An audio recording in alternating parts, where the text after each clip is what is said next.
नमस्कार, हार्दिक अभिनंदन और स्वागत है आपका मेरे चैनल शास्त्र मंथन में।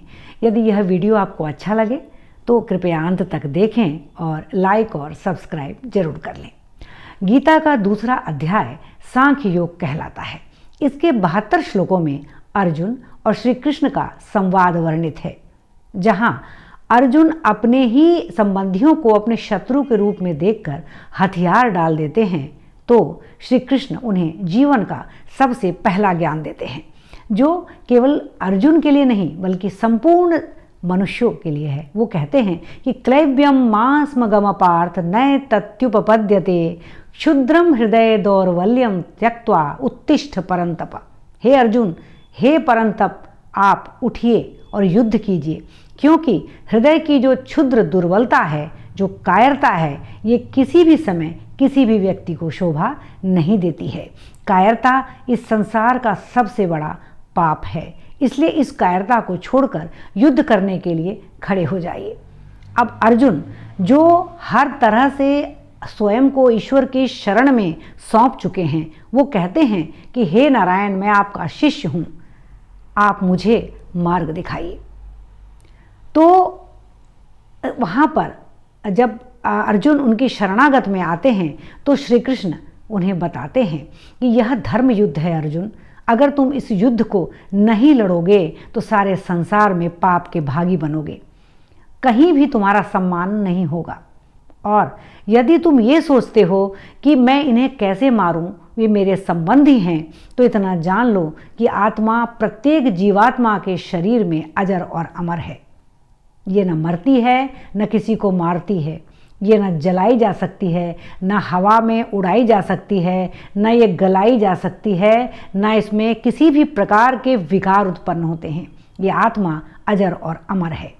तो ऐसे में कौन किसे मारता है और कौन किसके द्वारा मारा जाता है? अर्जुन यह सुनकर किंग कर्तव्य विमूढ़ होते हैं।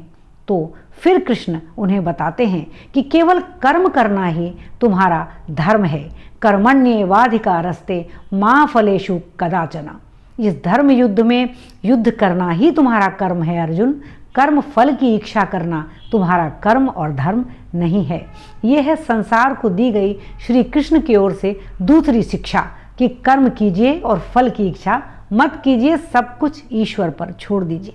यहाँ अर्जुन, जब आत्मा का ज्ञान अर्जुन को होता है, तब अर्जुन के मन में यह प्रश्न उठता है कि मैं ऐसी कौन सी स्थिति में जाऊं, कैसे शांति प्राप्त करूं, क्या करूं, मुझे मार्ग दिखाइए।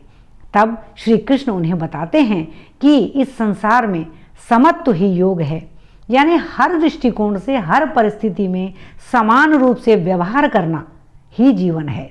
जब आप सुख दुख, लाभ हानि, जय पराजय, इन सब में एक जैसा व्यवहार करते हैं, ना सुखी होने पर ज़्यादा उल्लसित होते हैं, ना दुख होने पर ज़्यादा वेदना में डूबते हैं, तो आप एक समत्व धारण करने वाले पुरुष होते हैं। और ऐसे में जहाँ एक ओर आप पर ईश्वर की कृपा बरसती है, वहीं दूसरी ओर आप किसी भी प्रकार के युद्ध के लिए तत्पर और तैयार होते हैं।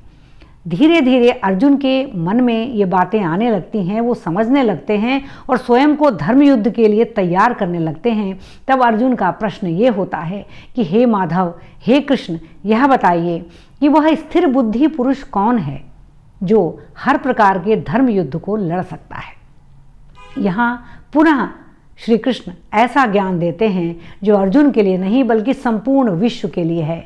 वे कहते हैं कि हे अर्जुन, हमेशा हर परिस्थिति में हृदय को संतुलित रखो, और जैसे कछुआ अपने सारे अंग को समेटकर एक कवच अपनी ओर बना लेता है, वैसे ही संपूर्ण इंद्रियों को समेटकर अपनी संपूर्ण ध्यान का केंद्र बना दो ईश्वर को, और उनकी आज्ञा से, उनकी शरणागति में हर प्रकार के युद्ध को लड़ने की चेष्टा करो, और जीत और हार की ओर तुम्हारा ध्यान कदापि नहीं होना चाहिए।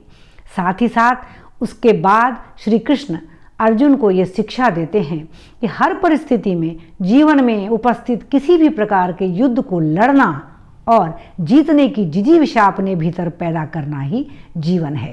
साथ ही साथ ईश्वर भक्ति, आनंद और अत्यंत जीवन से जुड़े तत्वों का भी बखान इस अध्याय में मिलता है। जय श्री कृष्ण।